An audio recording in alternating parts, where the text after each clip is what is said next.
Welcome to Guide Guru. We hope this video helps. Start by preparing the aircraft and camera for a clean shoot. Ensure battery is charged to 100% and use a formatted 64 GB SD card. Inspect propellers for nicks or hairline cracks and tighten prop nuts to manufacturer torque specs.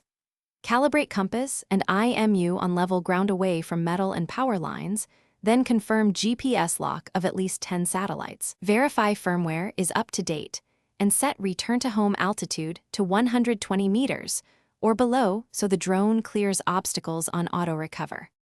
Begin with basic control hygiene. Use smooth stick inputs and aim for 1 to 2 second motion for cinematic pans rather than abrupt turns. Configure the camera to 24 FPS with shutter at 1/52 for natural motion blur, and add an ND filter when brightness exceeds roughly 10,000 lux to keep exposure controlled.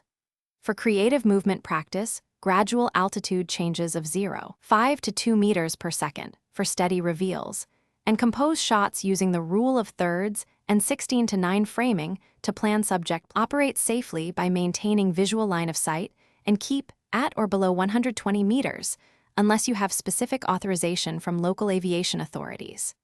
Respect no-fly zones, pre-register your drone and pilot ID per local rules, and avoid flying over crowds or within 50 meters of people when possible.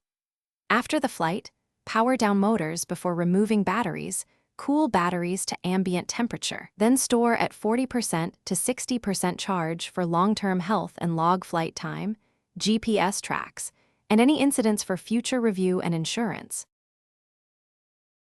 Thanks for watching. Consider subscribing if we helped you today.